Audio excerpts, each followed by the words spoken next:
Hello friends. நம்ம இப்போ கார்த்தி ராஜா கதையில் ஜூலை 15 என்ன நடக்க போகுது அப்படிங்கிறத பற்றி தாங்க இந்த வீடியோவில் இப்போ நம்ம பார்க்க போகிறோம். அதுக்கு முன்னாடி இந்த வீடியோவுக்கு மறக்காமல் உங்களோட லைக்கை ஷேர் பண்ணுங்கள். அப்போ தாங்க அடுத்து வீடியோ போடும் பொழுது எங்களுக்கு ரொம்ப ரொம்ப இன்ட்ரெஸ்டிங்காக இருக்கும். சரி வாங்க வீடியோவில் என்ன நடந்துச்சு அப்படிங்கிறத பற்றி இப்போ நம்ம கண்டினியூவாக பார்ப்போம். என்ன நடக்குது அப்படின்னு பார்த்துக்கிட்டிங்கன்னா, அந்த வில்லன்கள் 2 பேரும் நம்ம ஹீரோ சொத்து பத்திரத்தில் கையெழுத்து போடுறத அப்படியே வீடியோ எடுத்துட்டாங்க. கூடவே அந்த சொத்து பத்திரத்தோட ஜெராக்ஸையும் வாங்கிக்கிட்டாங்க. அப்போ வில்லன்கள் 2 பேருமே நேராக ஊருக்கு வராங்க. ஊருக்கு வந்துட்டு நேராக வில்லிக்கு ஃபோன் பண்ணுறாங்க. வில்லி ஃபோன் அட்டன் பண்ணி சொல்லுங்க, போன காரியம் என்னாச்சு அப்படின்னு கேட்குறாங்க. அதுக்கு வில்லன் சொல்கிறாரு, இங்கே பாரு, இந்த வாட்டி அவன் கொஞ்சம் கூட தப்பிக்க முடியாத அளவுக்கு என்கிட்ட ஒரு ஆதாரம் சிக்கிட்டு. இதை கேட்டதோட வில்லி கேட்குறாங்க, அப்போ அவன் கண்டிப்பாக இந்த வாட்டி மாட்டிப்பான்னு. அதுக்கு வில்லன் சொல்கிறாரு, கண்டிப்பாக மாட்டுவான், நீ நேரடியாக வாயேன் அப்படின்னு சொன்னதோட வில்லியும் சரிங்க, நான் நேரடியாக வரேன் அப்படின்னு சொல்லிட்டு நேராக அந்த வில்லனை வந்து சந்திக்கிறாங்க. அவர் நேராக ஒய்ஃபை பார்த்து, இங்கே பாரு, நீ சொன்னது கரெக்டாகிருச்சு, நீ சொன்னதுனால நாங்கள் போனோம், அங்கே போயிட்டு தேவையான ஆதாரம் எல்லாத்தையுமே திரட்டிட்டோம், இனிமே அவனால் நம்மக்கிட்டேருந்து எப்படி தப்பிக்க முடியுது அப்படிங்கிறத பார்த்துடலாம், இங்கே பாரு அப்படின்னு சொல்லிட்டு டாக்குமெண்ட்டை காமிக்கிறாங்க. டாக்குமெண்ட்டை வில்லி வாங்கி பார்க்குறாங்க. வில்லி வாங்கி பார்த்ததோட அவங்களுக்கு ரொம்ப பெரிய சந்தோஷம். அப்போ வில்லன் கேட்குறாரு, என்னம்மா ஓகேவா அப்படின்னு சொன்னதோட வில்லி சொல்கிறாங்க, என்னங்க, நமக்கு கிடைச்ச சூப்பரான வாய்ப்பு, இதை பயன்படுத்தி அவனை அந்த வீட்டை விட்டு துரத்திடலாம் அப்படின்னு. அதுக்கு வில்லன் சொல்கிறாரு, சரி, அவன் எங்கேயோ போயிருக்கான்னு சொன்னியே, அவன் வந்துட்டானா? அதுக்கு வில்லி சொல்கிறாங்க, இன்னும் அவன் வரலங்க, அவன் வந்ததோட கரெக்டாக அக்காவும் வந்துடுவா, 2 பேரும் ஒரே இடத்துல இருக்கும் பொழுது இதை காமிச்சு அவங்களுக்கு ஒரு வழி பண்ணிடலாம் அப்படின்னு சொன்னதோட வில்லன் சொல்கிறாரு, இதுதான் அந்த நம்ம எதிரி அந்த வீட்டில் இருக்க போகிற கடைசி நாள், அதுக்கப்புறம் நம்ம சுலபமாக அந்த ஈஸ்வரியை பழி வாங்கி அந்த வீட்டை விட்டு துரத்திடலாம் அப்படின்னு சொல்லிட்டு ரொம்ப சந்தோஷமாக பேசிக்கிட்டு இருக்காங்க. அதுக்கப்புறம் வில்லி சொல்கிறாங்க, இங்கே பாருங்கள், நான் உங்களுக்கு ஒரு டைம் கொடுக்குறேன், அந்த டயத்தில் வந்து நீங்கள் என் அக்காக்காரிக்கிட்ட இந்த டாக்குமெண்ட்டை காமிங்க அப்படின்னு. இதை கேட்டதோட வில்லனும் சரி நான் பார்த்துக்கிறேன் அப்படின்னு சொல்கிறாரு. அதுக்கப்புறமா வில்லி ரொம்ப சந்தோஷமாக வீட்டுக்கு போகிறாங்க.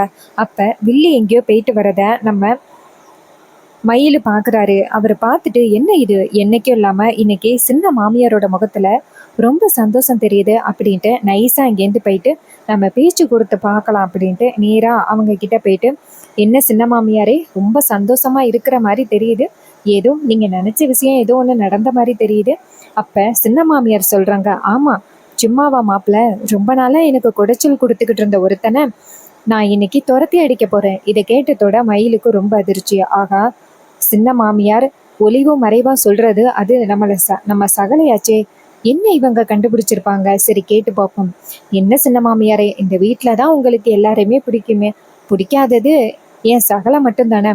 அப்ப சின்ன மாமியார் சொல்றாரு, ஆமா, உன் சகலை இன்னைக்கு ஒரு பலி ஆக போறான், அவன் யாரு, எப்படிப்பட்டவன் அப்படிங்கிற ஆதாரம் என் கையில சிக்கிடுச்சு அப்படின்னு சொல்லிட்டு ரொம்ப சந்தோஷமா அந்த இடத்துல இருந்து போயிட்டு இருக்காங்க.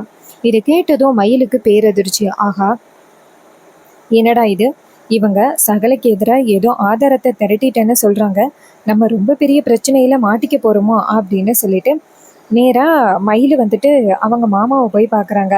அப்போ மயில் போயிட்டு, மாமா மாமா, ரொம்ப பெரிய பிரச்சனையில் நம்ம சிக்கிட்டோம். அவர் கேட்குறாரு, என்ன மாப்பிள்ள சொல்கிறீங்க, என்னாச்சு? அதுக்கு மயில் சொல்கிறாரு, ஆமாம் மாமா, சின்னத்தைக்கிட்ட ஏதோ ஒரு ஆதாரம் சிக்கிருச்சான், அதுவும் நம்ம மாப்பிள்ளைக்கு எதிராக, இப்போ நம்ம என்ன பண்ணுறது? அதுக்கு ராஜா சொல்கிறாரு, சரி, அவளோட ரூமில் ஏதாவது போய் பார்ப்போம், ஏதாவது வச்சிருக்காளா அப்படின்னு. உடனே மயில் சொல்கிறாரு, சரி வாங்க மாமா போய் பார்ப்போம் அப்படின்னு சொல்லிட்டு போகிறாங்க. அப்போ சின்ன மாமியார், அதாவது நம்ம வில்லி என்ன பண்ணுறாங்கன்னா அந்த இடத்துலேருந்து போயிடுறாங்க ரூமை விட்டு வெளியில். அப்போ 2 பேரும் போயிட்டு ரூமை ஃபுல்லாக தேடுறாங்க. ஆனால் அங்கே ஒன்றுமே இல்லை. அப்போ தான் அந்த இடத்துக்கு அந்த வில்லி வராங்க. வில்லி வந்துட்டு, ஏதோ 2 பேரும் தீவிரமாக என்னோட ரூமில் தேடுற மாதிரி இருக்கு, என்ன தேடுறீங்க அப்படின்னு கேட்குறாங்க. அதுக்கு மயில் சொல்கிறாரு, அதெல்லாம் ஒன்றும் இல்லை, ஒரு சின்ன எலி வந்த மாதிரி இருந்துச்சு, அதான் பார்க்க வந்தோம். அதுக்கு வில்லி சொல்கிறாங்க, நீங்கள் 2 பேரும் என்ன தேட வந்தீங்க அப்படிங்கிறது எனக்கு நல்லாவே தெரியும், நீங்கள் என்ன தேடினாலும் கண்டிப்பாக அது உங்கள் கைக்கு கிடைக்காது அப்படின்னு சொன்னதோட செம ஷாக் ஆகுறாங்க நம்ம மயிலும் ராஜாவும். அப்போ 2 பேரும் சோகமாக வெளியில் போக, அப்போ வில்லி நினைக்கிறாங்க, 2 பேருமே சேர்ந்து என்கிட்ட என்ன ஆதாரம் இருக்கு அப்படிங்கறத கண்டுபிடிக்க வந்தீங்களா? நீங்க எப்படி கண்டுபிடிக்க வந்தாலும் என்கிட்ட உள்ள ஆதாரம் உங்க கைக்கு வரவே வராது அப்படின்னு சொல்லிட்டு ரொம்ப சந்தோஷமா இருக்காங்க வில்லி.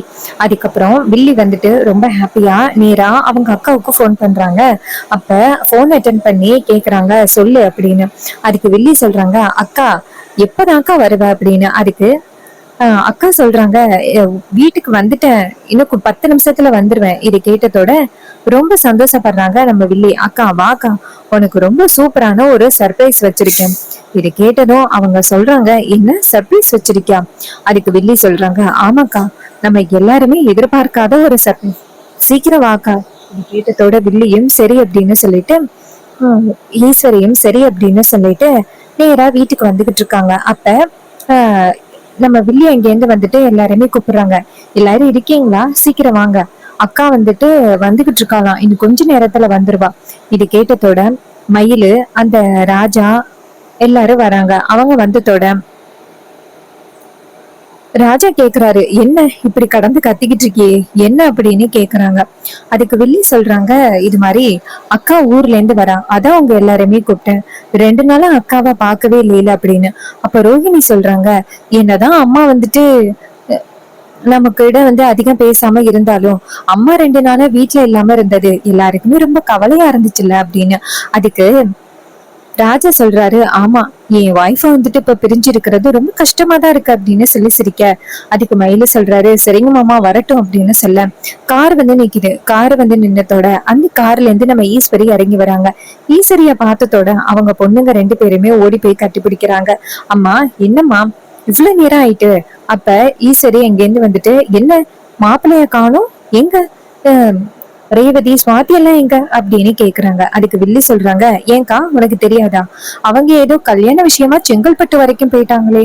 இது கேட்டதும் ஈஸ்வரி சொல்றாங்க, செங்கல்பட்டு வரைக்குமா, எனக்கு தெரியாதே.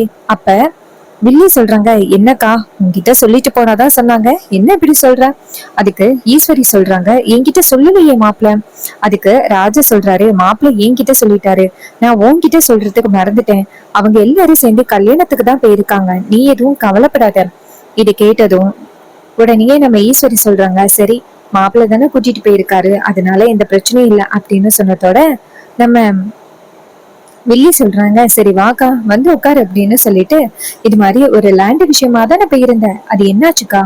அதுக்கு ஈஸ்வரி சொல்றாங்க, அதெல்லாம் சூப்பரா முடிஞ்சிருச்சு, இனிமே எந்த பிரச்சனையும் இல்லை அப்படின்னு சொல்லிட்டு ரொம்ப ஹாப்பியா பேசிக்கிட்டு இருக்காங்க.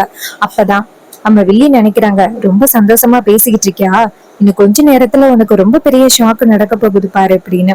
அப்புறமா ஈஸ்வரி சொல்றாங்க, சரி மாப்பிள்ளைக்கு போன் பண்ணி பாருங்க எப்ப வராரு அப்படின்னு. இது கேட்டதோட ராஜா சொல்றாரு, இப்பதான் மாப்பிள்ளைக்கு போன் பண்ண, இன்னும் 5 நிமிஷத்துல வந்துடுறேன்னு சொன்னாரு. அப்ப வில்லி நினைக்கிறாங்க, 5 நிமிஷத்துல வந்துருவானா, அப்ப இதுதான் சரியான நேரம், நம்ம நேரா அவருக்கு போன் பண்ணி வர சொல்லிடலாம் அப்படின்ட்டு வில்லி இங்க இருந்து வெளியில போறாங்க. வெளியில போயிட்டு நேரா வில்லனுக்கு போன் பண்றாங்க. அவரு போன் அட்டன் பண்ணி, சொல்லுமா. அப்ப வில்லி சொல்றாங்க, என்னங்க அக்கா வந்துட்டா, அவனும் இன்னும் 5 நிமிஷத்துல வந்துருவானா, அவ வந்து அடுத்த 5 நிமிஷமே நீங்க இங்க வந்துட்டீங்கன்னா நம்மள ஈஸியா வந்துட்டு அவனை ஒரு வழி பண்ணிடலாம். இதை கேட்டதோட வில்லனும், சரி ஓகே, நான் டாக்குமெண்ட் போட்டோஸ் எல்லாத்தையுமே எடுத்துக்கிட்டு நேரா அங்க வரேன் அப்படின்னு சொல்லிட்டு அவரு வந்துட்டு நேரா கிளம்புறாரு. இன்னொரு பக்கம் வில்லி இங்க இருந்து போயிட்டு அவங்க அக்காவை பார்த்து, அக்கா உனக்கு இன்னும் கொஞ்ச நேரத்துல ரொம்ப பெரிய சர்ப்ரைஸ் ஒண்ணு காத்துக்கிட்டு இருக்கு. அதுக்கு அக்கா கேக்குறாங்க, என்னடி சொல்ற, என்ன சர்ப்ரைஸ்? அப்ப வில்லி சொல்றாங்க, அக்கா வந்த பிறகு உனக்கே தெரியும் பாரு அப்படின்னு சொன்னதோட உடனே நம்ம ஈஸ்வரியும் சரி அப்படின்னு சொல்றாங்க. அப்ப நம்ம மயிலுக்கும் ராஜாவுக்கும் ரொம்ப பெரிய ஷாக்கிங்கா இருக்கு. ஐயோ, இவ எந்த பிரச்சனைய பத்தி இப்ப வந்து பேச போறான்னு தெரியலையே, என்ன ஆக போகுதோ அப்படின்னு சொல்லிட்டு பயப்படுறாங்க. அதே நேரத்துல அந்த இடத்துக்கு நம்ம சுவாதி, ரேவதி, அப்புறம் நம்ம ஹீரோ 3 பேரும் வராங்க. அவங்க வந்ததோட நம்ம சின்ன மாமியார் சொல்றாங்க, வாங்க மாப்பிள்ள, உங்களைதான் நாங்க எதிர்பார்த்து காத்துக்கிட்டு இருந்தோம் அப்படின்னு சொன்னதோட அப்ப ஹீரோ நினைக்கிறாரு, என்ன இது இவங்க ஒரு மார்க்கமா பேசுறாங்க, இவங்க இப்படி பேசுற ஆளே கிடையாதே அப்படின்னு ஹீரோவுக்கு ஒரே சந்தேகமா இருக்கு. அப்ப ஹீரோ வந்ததோட நம்ம ஈஸ்வரி கேக்குறாங்க, 3 பேரும் கல்யாணத்துக்கு போனதா கேள்விப்பட்டேன், என்ன கல்யாணம் நல்லபடியா அமைஞ்சிச்சா? அதுக்கு நம்ம சுவாதி சொல்றாங்க, ஆமாமா கல்யாணம் ரொம்ப சூப்பரா இருந்துச்சுமா அப்படின்னு சொல்லி பேசிக்கிட்டு இருக்காங்க. அப்ப திடீர்னு வாசல்ல ஒரு பைக் வந்து நிக்குது. அந்த பைக்கை பார்த்ததோட எல்லாருமே ஷாக் ஆகி பாக்குறாங்க. வில்லிக்கு ரொம்ப பெரிய சந்தோஷம். ஏன்னா வந்து நிக்கிறது அவங்களோட புருஷன். அவரு வந்து ஒரு சூப்பரான ஒரு டாக்குமெண்ட் எடுத்துட்டு வந்திருக்காரு. அப்ப ஈஸ்வரி செம்ம கோவத்துல எந்திரிச்சு, இவனை யாரு இங்க வர சொன்னது, இவன் எதுக்கு இங்க வந்திருக்கான் அப்படின்னு சொல்லி பேசுறாங்க. அப்ப வில்லி சொல்றாங்க, அக்கா இவன் வந்திருக்கான் அப்படின்னா கண்டிப்பா சாதாரண விஷயத்துக்காக வந்திருக்க மாட்டாங்க, ஏதாவது ஒரு முக்கியமான விஷயமா இருக்கும், கொஞ்சம் பொறுமையா கேளுக்கா. அதுக்கு ஈஸ்வரி சொல்றாங்க, இவனை எதுக்கு வீட்டுக்குள்ள விடணும், இவன் பேசுறதையெல்லாம் நான் பொறுமையா கேட்கணும் அப்படின்னு அவசியம் இல்லை. ஏற்கனவே என் மாப்பிள்ளைய பத்தி தப்பா சொல்லி ஒரு போட்டோவை கொண்டுட்டு வந்தான். இப்ப மறுபடியும் அது சம்பந்தமா வந்தாலும் வந்திருப்பான். இவனை வீட்டுக்குள்ள நான் விட மாட்டேன் அப்படின்னு கோவத்துல நிக்கிறாங்க. அதே நேரம் அந்த வில்லன் அங்கேருந்து வந்துட்டு, வணக்கம் ஈஸ்வரி, ஏதோ லேண்ட் விஷயமா சென்னை வரைக்கும் போயிட்டு வந்தேன் அப்படின்னு கேள்விப்பட்டேன் அப்படின்னு. அதுக்கு ஈஸ்வரி சொல்றாங்க, ஆமா போயிட்டு வந்தேன். இப்ப நீ எதுக்கு என் வீட்டுக்கு வந்திருக்க, இப்ப மரியாதையா இந்த இடத்த விட்டு போக போறியா இல்லையா அப்படின்னு கேக்குறாங்க. அப்ப வில்லன் சொல்றாரு, என்ன ஈஸ்வரி, இப்பதான் வீட்டுக்குள்ள வந்திருக்கேன், அதுக்குள்ளேயும் இப்படி கொந்தளிச்சு பேசுறேன், என்ன என் மேல அவ்வளவு கோவமா உனக்கு, இங்க பாரு, நானும் உன் சொந்தக்காரன் தானே, உனக்கு கெட்டது நினைப்பனா, ஏதோ ஆரம்பத்துல நான் ஒண்ணு ரொம்ப கெட்டது நினைச்சிட்டேன், ஆனா இப்ப திரும்பிட்டேன், நான் ஊடு தேடி வந்திருக்கேன், எனக்கு ஒரு காஃபி கூட கொடுக்க மாட்டியா அப்படின்னு சொன்னதோட ஈஸ்வரி சொல்றாங்க, தெருவுல போற நாய்க்கெல்லாம் நான் காஃபி கொடுக்கணும் அப்படின்னு அவசியம் இல்ல, மரியாதையா இப்ப இந்த இடத்த விட்டு போக போறியா இல்லையா அப்படின்னு சொன்னதோட அதுக்கு அந்த வில்லன் சொல்றாரு, என்ன ஈஸ்வரி, நான் ரொம்ப முக்கியமான ஒரு ஆதாரத்தை எடுத்துட்டு வந்திருக்கேன், அந்த ஆதாரத்தை நீ பார்க்க மாட்டியா அப்படின்னு சொன்னதோட ஈஸ்வரி சொல்றாங்க, இங்க பாரு, நீ காமிக்கிற எதையும் பாக்குறதுக்கு எனக்கு கொஞ்சம் கூட விருப்பம் இல்ல. அப்ப வில்லன் சொல்றாரு, என்ன ஈஸ்வரி, உன் மாப்பிள்ளைய பத்தின ஒரு முக்கியமான ஒரு விஷயம், அதை நீ பாத்துட்டேன்னு வச்சுக்க, அப்புறம் எனக்கு எந்த பிரச்சனையும் இல்ல. அப்ப ராஜா டக்குன்னு, இங்க பாரு, அதான் ஈஸ்வரி உன்னை வீட்டை விட்டு போக சொல்றாள், அப்புறம் எதுக்கு நீ இந்த இடத்துல நின்னு பிரச்சனை பண்ணிக்கிட்டு இருக்க.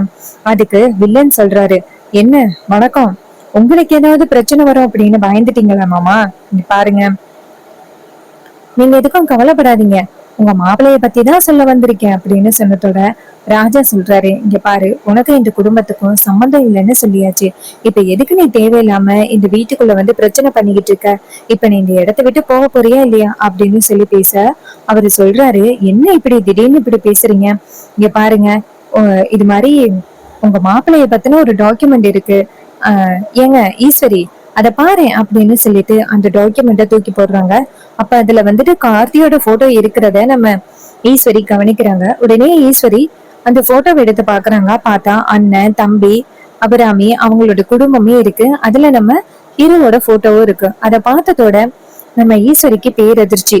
அப்ப ஈஸ்வரி அந்த போட்டோ பார்த்துட்டு என்ன இது அப்படின்னு சொல்ல, அப்ப வில்லன் சொல்றாரு, ஏன் ஈஸ்வரி உனக்கு பார்த்தா தெரியலையா, குடும்பத்தோட சேர்ந்து போட்டோ எடுத்து இது மாதிரி பண்ணிருக்காங்க, என்னன்னு தெரியலன்னு சொல்ற, இங்க பாரு, அவங்க எல்லாரும் சேர்ந்து எடுத்த போட்டோ தான் இது, இது கவர்மெண்ட் கொடுத்த டாக்குமெண்ட், இந்த டாக்குமெண்ட்டை நான் சேஞ்ச் பண்றதுக்கு வாய்ப்பே இல்லை, ஏன்னா அதுல உள்ள சைன் எல்லாம் பாரு, நான் எதையுமே சேஞ்ச் பண்ணல, நீ நினைக்கிற மாதிரி இவன் ஒன்னும் சாதாரண டிரைவர் கிடையாது, இவன் தான் அந்த சேதுபதியோட பேரன், அதுக்கான ஆதாரம் தான் இது பாரு அப்படின்னு சொல்லி கொடுக்க, அப்ப ஈஸ்வரி ஒவ்வொரு போட்டோவா பார்த்துட்டு ரொம்ப அதிர்ச்சி ஆகுறாங்க.